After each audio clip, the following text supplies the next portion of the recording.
दोस्तों नमस्कार। जैसा कि आप सभी को मालूम है कि मध्य प्रदेश पुलिस भर्ती परीक्षा आपकी आ चुकी है। नोटिफिकेशन ईएसबी की ऑफिशियल वेबसाइट पर आ चुका है और इसी के बारे में मैं आपको बता रहा हूं कि कब से आपके जो फॉर्म हैं वो डलने स्टार्ट होंगे और सिलेबस क्या रहेगा। इसके अलावा आपको और भी मैं बताऊंगा कि जो जब आप फॉर्म भरेंगे तो उसमें कितने ऑप्शन आपको देखने को मिलेंगे। ठीक है, तो सारी जानकारी आपको मैं आज इस वीडियो के माध्यम से बताने वाला हूं, तो वीडियो को लास्ट तक आप ज़रूर देखेंगे ताकि जितने भी आपके डाउट हो वो सभी क्लियर हो जाए। अब देखिएगा, यहाँ पर आपको बात याद रखना है, 26 तारीख से आपके फॉर्म डालने स्टार्ट हो जाएंगे। ठीक है, जो 10/7/2023 तक फॉर्म आपके डलेंगे। इसके अलावा ऑनलाइन आवेदन पत्र में संशोधन की तिथि 26 से ही स्टार्ट है, जो कि 15/7/2023 तक। ठीक, और जो आपकी एग्ज़ाम है उस एग्ज़ाम की डेट भी उन्होंने पहले ही बता दी है, 12/8/2023 से आपकी जो एग्ज़ाम है वो स्टार्ट हो जाएगी।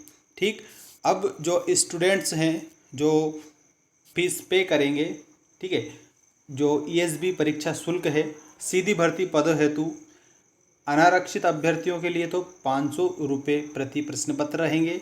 अगर एक प्रश्न पत्र जो जीडी वाला है उसके लिए, ठीक, 500 रुपये। अगर मान लीजिए ऑपरेटर में भी आप फॉर्म भर रहे हैं, उसमें 2 ऑप्शन है इसलिए, तो उसके लिए भी 500 रुपये। इस प्रकार से तो प्रति प्रश्न पत्र की बात आपसे यहाँ पर की जा रही है। अब एक और बात आपको समझना है, अनुसूचित जाति जनजाति अन्य पिछड़ा वर्ग ईडब्ल्यूएस के लिए 250 रुपये प्रति प्रश्न पत्र आपकी परीक्षा शुल्क रहेगी। अब एक और बात आपको यहाँ पर एक बात याद रखनी है, ऑनलाइन आवेदन अगर आप कियोस्क के माध्यम से ऑनलाइन आवेदन भरने वाले विद्यार्थी हैं तो एमपी ऑनलाइन का पोर्टल शुल्क जो है वो 60 रुपये होता है, वो भी दे होगा। ठीक है ना। और अगर अतिरिक्त रजिस्टर्ड सिटीजन यूजर के माध्यम से आप लॉगिन करके फॉर्म भर रहे हैं तो 20 रुपये शुल्क आपको देना होगा। ठीक है ना। अब मैं आपको बता रहा हूँ परीक्षा की जो समय सारणी है वो, आरक्षक भर्ती परीक्षा 2023 12/8/2023 से स्टार्ट आरंभ हो जाएगी। 2 पाली में परीक्षा होगी, जिसमें प्रथम पाली में 7:30 बजे से 8:30 बजे तक, ठीक, और द्वितीय पाली में 12:30 बजे से 1:30 बजे तक। ठीक, इसी प्रकार से जो प्रथम पाली है उसमें आपको एक और बात याद रखनी है कि हाँ, 9:20 से, मतलब कि 9:20 से आपका जो निर्देश पढ़ने का जो समय है वो शुरुआत उसकी हो जाएगी। ठीक, और ये रिपोर्टिंग का समय है 7:30 बजे से 8:30 बजे। और आपको एक और बात समझनी है, उत्तर अंकित करने का समय 9:30 बजे से लेकर के 10:30 बजे तक हो जाएगा। तो कहने का मतलब रिपोर्टिंग टाइम 7:30 बजे से 8:30 बजे तक रहेगा। महत्वपूर्ण निर्देश आप पढ़ोगे 9:20 से 9:30 10 मिनट दिए जाएंगे और 2 घंटे में आपको पेपर करना रहेगा 9:30 बजे से 11:30 बजे तक। ठीक, और द्वितीय पाली में आपकी रिपोर्टिंग टाइम 12:30 बजे से 1:30 बजे तक रहेगी और उसमें 2:30 मतलब 2:20 से लेकर के तो 2:30 बजे तक आपको महत्वपूर्ण निर्देश पढ़ने रहेंगे और उसके अलावा 2:30 बजे से लेकर के तो 4:30 बजे तक आपकी एग्ज़ाम रहेगी।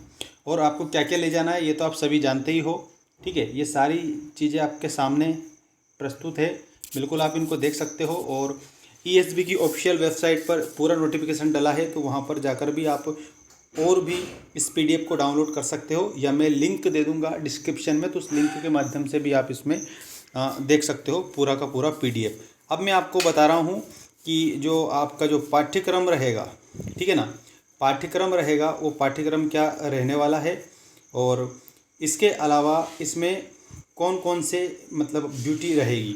तो सबसे पहले एक बात याद रखना, आरक्षक सामान्य ड्यूटी, जीडी गैर तकनीकी, ये नॉन टेक्निकल है। और इसके अलावा आरक्षक सामान्य ड्यूटी जनरल ड्यूटी विशेष सशस्त्र बल और आरक्षक सामान्य ड्यूटी जनरल ड्यूटी विशेष सशस्त्र बल को छोड़कर। ठीक, इस प्रकार से। और ये आपको पदों के बारे में भी उन्होंने बताया है।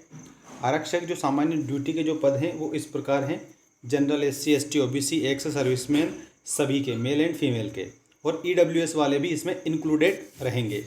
इसी प्रकार से सामान्य ड्यूटी जो आरक्षक है विशेष सशस्त्र बल वाले, उनके लिए भी आपको यहाँ पर ये सारे पद दिए गए हैं। ठीक, और डायरेक्टली मैं अब आता हूँ जो आरक्षक है रेडियो ऑपरेटर वाले, ठीक है, उनके लिए। तो ये टेक्निकल रहेंगे। मतलब दो प्रकार की है इसमें, टेक्निकल और नॉन टेक्निकल। नॉन टेक्निकल में जीडी वगैरह वाले आ जाते हैं, और जो टेक्निकल वगैरह जो होते हैं इनमें रेडियो ऑपरेटर वाले आ जाते हैं। ठीक है, तो उनके लिए के कितने पद हैं, क्या है, ये सारी ये स्ट्रक्चर यहाँ पर उन्होंने दे दिया है।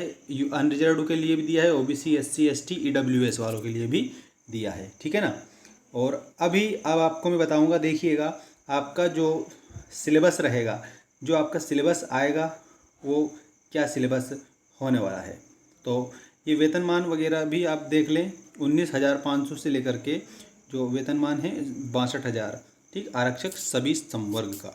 और इसमें जो पद हैं इनमें कमी या वृद्धि हो सकती है, ये भी आपको याद रखना है। मतलब कमी या वृद्धि हो सकती है। और अब देखिए, आपको न्यूनतम शैक्षणिक अर्हता, मतलब कि कौन सी जो आपने परीक्षा पास की हो तब इस फॉर्म को आप डाल सकते हैं, ये भी आपको मैं बता दूं। तो आरक्षक जीडी के लिए 10+2 प्रणाली के अंतर्गत 10वीं की परीक्षा अथवा हायर सेकेंडरी मतलब 12वीं की परीक्षा समकक्ष उत्तीर्ण, और अगर मान लीजिए अनुसूचित जनजाति का विद्यार्थी है तो अनुसूचित जनजाति के विद्यार्थी को 8वीं पास चल जाएगा। ठीक है ना।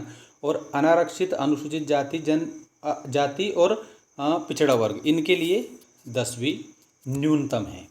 ठीक है। और इसके बाद जो रेडियो ऑपरेटर हैं, रेडियो ऑपरेटर के लिए आरक्षक जो रेडियो ऑपरेटर है उनके लिए मान्यता प्राप्त किसी मंडल संस्था से उच्चतर माध्यमिक प्रणाली परीक्षा 10+2 मतलब 12वीं उत्तीर्ण, और उसमें भी इसके अतिरिक्त क्या मान्यता प्राप्त किसी भी पॉलिटेक्निक कॉलेज संस्थान विद्यालय से, आईटीआई से, इलेक्ट्रॉनिक्स, इलेक्ट्रिकल्स और हार्डवेयर, कंप्यूटर हार्डवेयर, जिसमें कंप्यूटर सॉफ्टवेयर की बात नहीं की जा रही है। ठीक है। टेलीकम्युनिकेशन, इंस्ट्रूमेंट मैकेनिक या सूचना प्रौद्योगिकी, इंजीनियरिंग के क्षेत्र में 2 वर्ष पाठ्यक्रम पास कर लिया हो। ठीक। और अनारक्षित जो है अनुसूचित जाति और अन्य जो है इन सभी को छोड़कर। ठीक है ना। अब देखिए, शैक्षणिक जो अर्हता है उसमें किसी प्रकार की छूट नहीं दी जाएगी। नहीं तो पता चले शैक्षणिक अर्हता है उसमें छूट की बात करें तो वो नहीं दी जाएगी, लेकिन जो उम्र है उसमें ज़रूर छूट दी गई है। कोविड के जो 3 वर्ष है वो बढ़ा दिए हैं। ठीक है।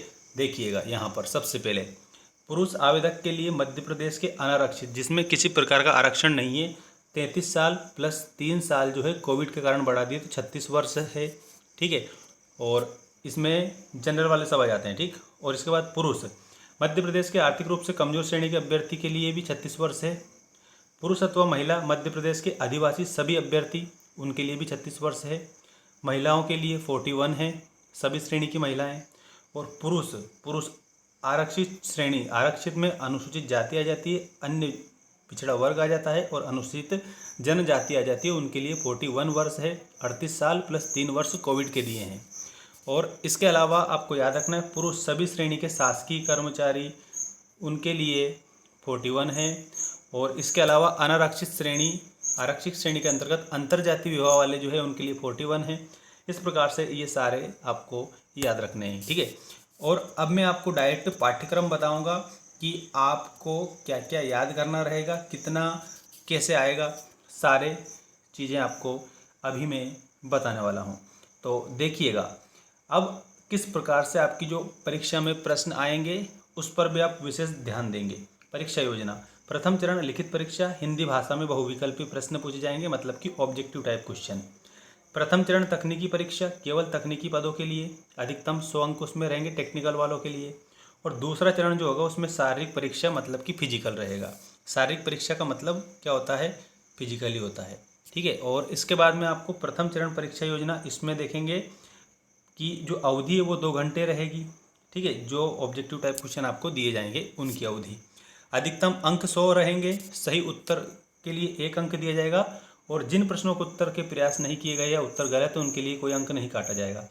ठीक है। मतलब कहने का अर्थ यहाँ पर सीधा सी माइनस मार्किंग नहीं है। ठीक है। और प्रश्नों के प्रकार वस्तुनिष्ठ हैं और इस प्रकार से आपके प्रश्न रहेंगे। ये देखिए, 40 अंक में सामान्य ज्ञान और तर्क शक्ति आ जाएगी, तार्किक ज्ञान। 30 अंक बौद्धिक क्षमता और मानसिक अभिरुचि आ जाएगी, और उसके अलावा 30 अंक विज्ञान और सरल अंकगणित इसमें शामिल हो जाएगा। तो इस प्रकार से आपका सिलेबस होने वाला है। और अभी आपको एक और बात मैं बताऊंगा, जो कि टेक्निकल वालों के लिए रहेगी, उसको भी आप ध्यान देंगे। ठीक है।